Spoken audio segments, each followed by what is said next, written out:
Hari keempat challenge baca buku, saatnya ibu menjadi ibu. Ya, jadi terakhir itu kita kan sampai pada sebuah pertanyaan, gimana ya caranya agar menjadi ibu yang penuh cinta. Nah, ini yang akan kita bahas.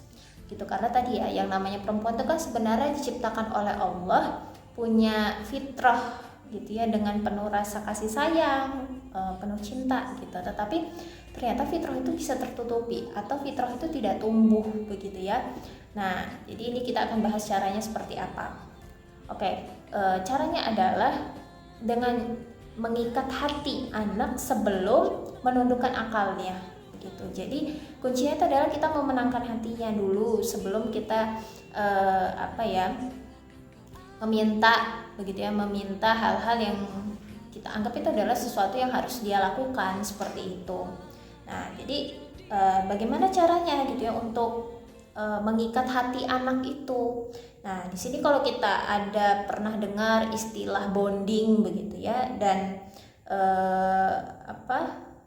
misalnya anak yang mesti itu dekat dengan ibunya, maka ada sebuah treatment lagi yang bisa dibilang itu lebih dekat lagi begitu ya daripada bonding, yaitu attachment atau kelekatan gitu. Jadi kelekatan ini adalah suatu hal yang penting antara ibu dan anak.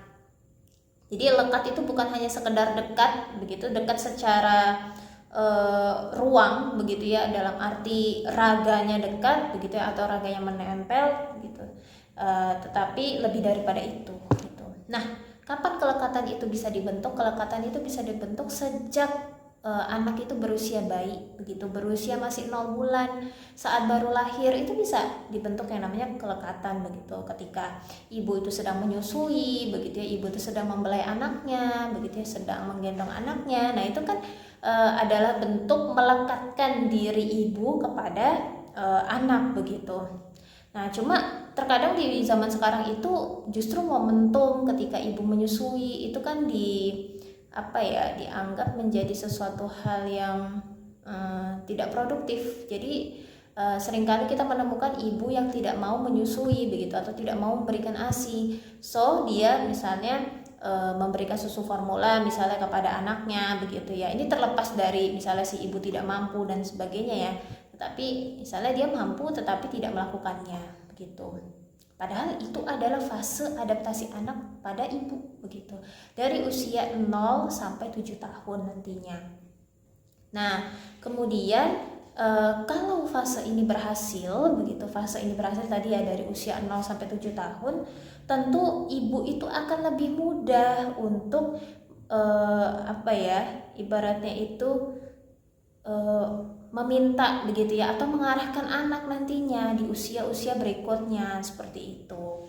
Nah, jadi kita tahu bahwa ketika Allah itu menciptakan manusia begitu, ada indera-indera kayak gitu, ada panca indera yang memang difungsikan oleh Allah begitu. Yang pertama adalah indera pendengaran. Nah, ini seharusnya menjadi sebuah starting point ya bagi ibu begitu, bahwa indera pendengaran yang difungsikan oleh Allah ini harus digunakan begitu ya untuk melekatkan dirinya kepada anak begitu. Contohnya adalah ketika anak itu sudah bisa mendengar begitu, sudah mulai mendengar, pastikan bahwa apapun yang sampai kepada telinga anak itu adalah kalimat-kalimat yang baik begitu, kalimat-kalimat yang positif begitu, yang didengar langsung dari lisan ibunya itu adalah yang positif. Jangan sampai yang ada atau yang anak-anak itu dengar adalah kalimat-kalimat cacian, makian dan sebagainya begitu, yang itu justru tadi ya mempengaruhi kelekatan antara ibu dengan anak begitu.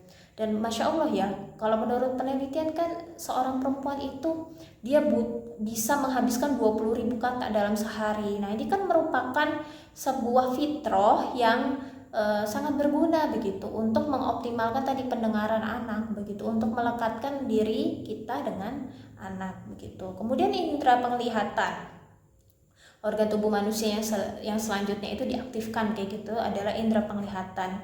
Maka maha baik Allah ya ketika memberikan kesempatan kepada ibu gitu dan anak pada fase menyusui selama 2 tahun itu adalah fase dimana ibu itu bisa menatap kayak gitu, kemudian anak itu bisa juga merasakan tatapan dari ibunya begitu, yang itu bisa menjadi indikator keberhasilan ibu itu mengikat hati si anak seperti itu. Kemudian yang ketiga adalah hati begitu, terlepas dari panca indera bahwa ada organ yang juga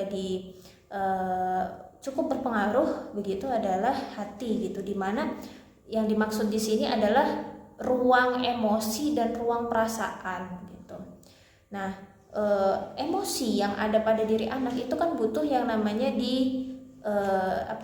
divalidasi begitu, divalidasi. Jadi seorang ibu itu juga harus mampu menebak gestur dan memberi nama dari perasaan si anak. Si anak ini kan tidak paham ya.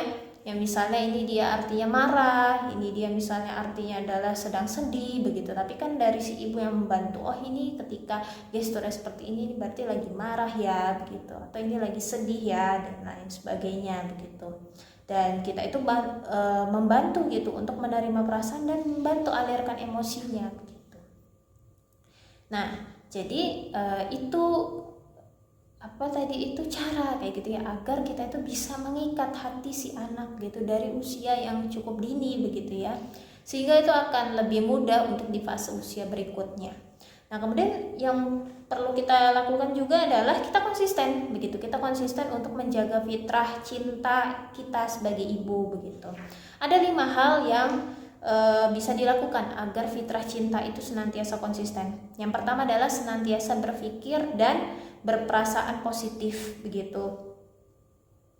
Nah, jadi kalau misalnya punya emosi negatif nih ya, bagi ibu-ibu yang punya emosi negatif, lagi marah sama orang, lagi kecewa sama orang, maka baiknya adalah menjaga jarak dulu begitu ya, bukan berarti meninggalkan anak ya, tapi menjaga jarak agar saat kita itu bersama dengan anak adalah yang muncul itu adalah emosi yang positif.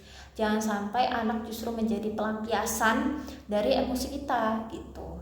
Kemudian yang kedua adalah selalu menjadikan anak sebagai prioritas begitu. Jadi dari banyaknya aktivitas yang harus kita kerjakan atau yang harus kita lakukan, maka yang paling berhak mendapatkan kualitas respon terbaik itu adalah anak kita. Begitu. Yang paling berhak mendapatkan kehadiran utuh kita, baik itu raga maupun jiwa, itu adalah anak kita. Seperti itu. Dan jangan sampai gitu ya, kita itu menjadi ibu yang sekedar hadir tetapi jiwa pikirannya itu tidak dengan anak, seperti itu.